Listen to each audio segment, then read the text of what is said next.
यह कहानी है एक छोटी सी लड़की जिसका नाम सिया था। सिया की उम्र 18 साल थी और वह एक छोटे से गांव में अपने माता पिता के साथ रहती थी।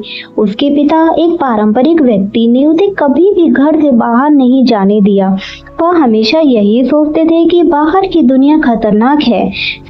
सिया की माँ, जो खुद भी एक घरेलू महिला थी, अपनी बेटी की इच्छाओं को समझती थी, लेकिन उनके पास उसे बाहर भेजने की हिम्मत नहीं थी। सिया हमेशा से आगे बढ़ने और कुछ बड़ा करने का सपना देखती थी, लेकिन घर की चार दीवारों में कैद रहकर उसके सपने धीरे धीरे धुंधले होते जा रहे थे।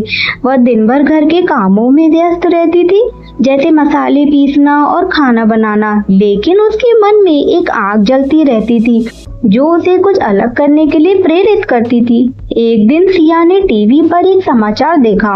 उस समाचार में बताया गया है कि लोग नकली सामान खरीद रहे हैं और इससे वे बीमार हो रहे हैं। इस खबर ने सिया को झकझोर दिया। उसने सोचा, अगर लोग असली मसालों का इस्तेमाल करें तो वे स्वस्थ रहेंगे। तभी उसके मन में एक विचार आया, क्यों न वह अपने घर से ही मसालों का व्यवसाय शुरू करे। सिया ने अपने विचार को साकार करने का निर्णय लिया। उसने अपने माता पिता से बात की और उन्हें समझाया कि वह घर से ही एक व्यवसाय शुरू कर सकती है। उसके पिता ने शुरुआत में विरोध किया, लेकिन उसकी दृढ़ता देखकर उन्होंने उसे समर्थन देने का फैसला किया। सिया ने विभिन्न प्रकार के मसालों के बारे में जानकारी इकट्ठा की। उसने किताबें पढ़ी, इंटरनेट पर रिसर्च किया और अपने गांव की अन्य महिलाओं से भी मिली। उसने अपने गांव की कुछ महिलाओं को भी अपने साथ जोड़ा और उन्हें रोजगार देने का निर्णय लिया। शुरुआत में सिया को कई कठिनाइयों का सामना करना पड़ा। बाजार में प्रतिष्ठा थी और उसे अपने उत्पादों को लोगों तक पहुंचाने में मुश्किल हो रही थी, लेकिन उसने हार नहीं मानी।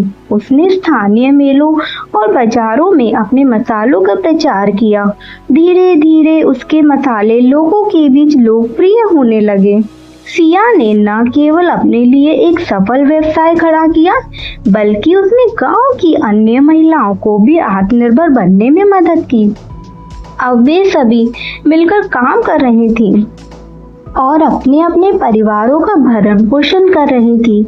सिया की कहानी हमें यह सिखाती है कि अगर हमारे मन में कुछ करने की इच्छा हो तो किसी भी परिस्थिति को बदलने की ताकत हमारे अंदर होती है। उसने अपने सपनों को साकार किया और अपने गांव की महिलाओं को भी प्रेरित किया। आज सिया ने न केवल एक सफल व्यवसायी है, बल्कि वह एक प्रेरणा भी बन गई है। इस कहानी से हमें यह सीख मिलती है कि सीमाएं केवल मानसिक होती हैं। अगर हम अपनी मेहनत और लगन से आगे बढ़े तो कोई भी सपना सच हो सकता है। अगर सिया की कहानी ने आपके दिल को छुआ हो तो इस वीडियो को लाइक जरूर करें। ऐसी ही और प्रेरणादायक कहानियाँ सुनने के लिए हमारे चैनल को सब्सक्राइब करें और बेल आइकन दबाना ना भूलें, ताकि अगली कहानी आपसे कभी न छूटे। और हाँ, इस वीडियो को उन लोगों के साथ शेयर करें जो कभी कभी खुद पर से विश्वास खो देते हैं, क्योंकि क्या पता आपका एक शेयर किसी का बंद दरवाजा खोल दे। दोस्तों, अब हम मिलेंगे अगली कहानी में। तब तक के लिए आप सभी का धन्यवाद।